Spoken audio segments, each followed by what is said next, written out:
Good morning बच्चों। जैसा कि आप जानते हैं कि पिछली कक्षाओं में हम लोगों ने परिवार के बारे में पढ़ा था। आज हम आप लोगों को समुदाय के बारे में पढ़ाने जा रहा हूं, जो कि परीक्षा के लिए बहुत ही इम्पोर्टेंट टॉपिक है। इससे प्रत्येक एग्जाम में कोई ना कोई प्रश्न आता ही है। जैसे समुदाय क्या है, इसके प्रकार को लिखें, समुदाय की विशेषताएं क्या है, इसके बारे में बताएं। इन सभी प्रश्नों पर आज जो है हम लोग विचार करेंगे, ताकि परीक्षा के लिए हमें काम आवे और परीक्षा में हम लोग बढ़िया से लिख पाएं। तो चलो बच्चों, सबसे पहले हम लोग शुरू करते हैं। समुदाय क्या है, इसके बारे में हम लोग जानेंगे कि व्हाट इज कम्युनिटी, कम्युनिटी किसे कहते हैं। क्लियर? तो जैसा कि प्रोफेसर मेंजर का कहना था समुदाय के डिफिनेशन के बारे में, कि एक समाज जो एक निश्चित भूभाग में रहता है उसे समुदाय कहते हैं। क्लियर? एक समाज जो एक निश्चित भूभाग में रहता है वह समुदाय कहलाता है। किनका कहना था? प्रोफेसर मेंजर का। ठीक है। समाज शब्द की भांति समुदाय शब्द भी अत्यंत साधारण प्रतीत होता है। इसका अर्थ भी व्यक्तियों के समूह से ही लगाया जाता है। नगर, गांव, देश आदि शब्द एक प्रकार के समुदाय के रूप में प्रस्तुत किए जाते हैं, पर केवल इतना कह देने से ही समुदाय शब्द का अर्थ स्पष्ट नहीं होता। समुदाय का वास्तविक अर्थ इस प्रकार है। मीनिंग ऑफ कम्युनिटी, समुदाय का अर्थ। यदि समुदाय के शाब्दिक का विश्लेषण करने का प्रयास किया जाए तो संक्षेप में कहा जा सकता है कि अंग्रेजी भाषा कम्युनिटी शब्द लैटिन भाषा के दो शब्द कम एवं म्यूनिज से मिलकर बना है। इन शब्दों का क्रमशः अर्थ टुगेदर यानी एक साथ और सर्वाइंग, इसका मतलब सेवा करना होता है। इस प्रकार समुदाय का अर्थ साथ साथ मिलकर सेवा करना होता है।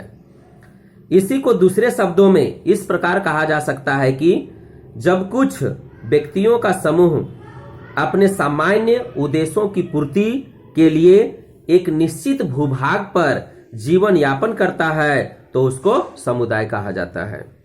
समाजशास्त्र में समुदाय इसी अर्थ में प्रयोग किया जाता है।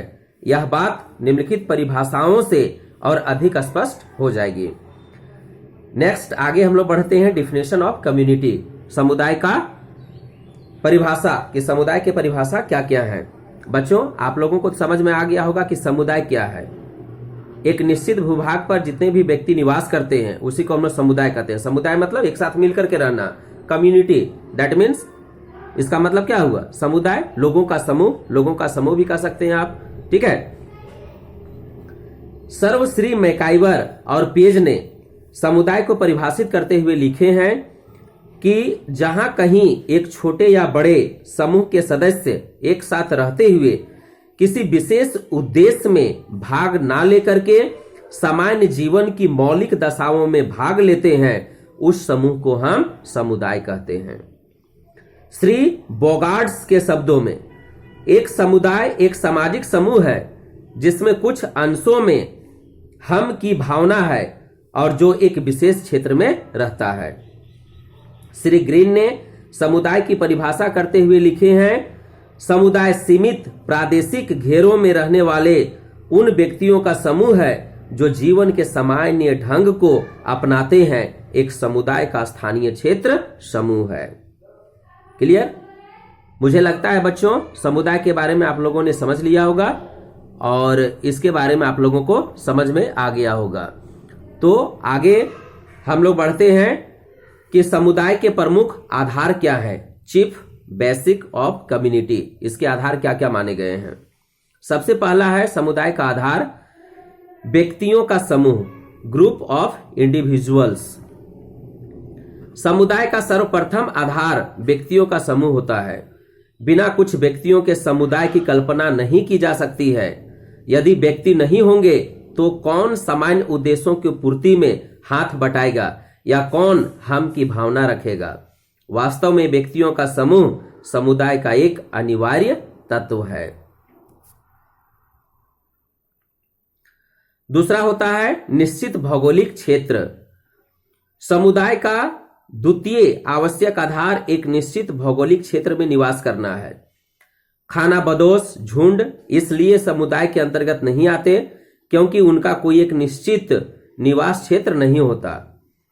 वास्तव में हम की भावना भी एक निश्चित भूभाग में रहने पर ही विकसित हो पाती है। प्रोफेसर सैम्पिल ने इस संबंध में कहा है कि मनुष्य पृथ्वी के धरातल की उपज है।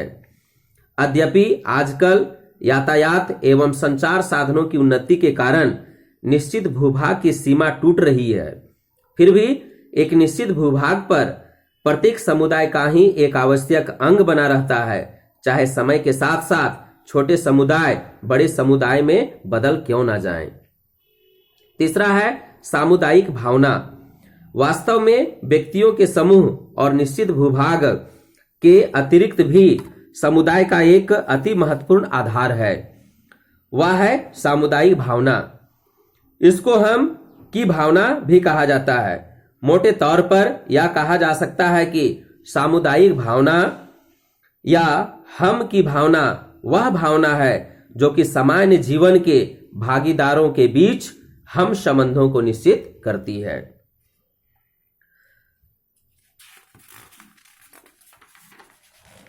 अगला है निर्भरता की भावना, डिपेंडेंसी फीलिंग। निर्भरता की भावना भी सामुदायिक भावना का आवश्यक अंग है। इसका अभिप्राय है कि व्यक्ति अपने आप को समुदाय पर निर्भर समझता है, साथ ही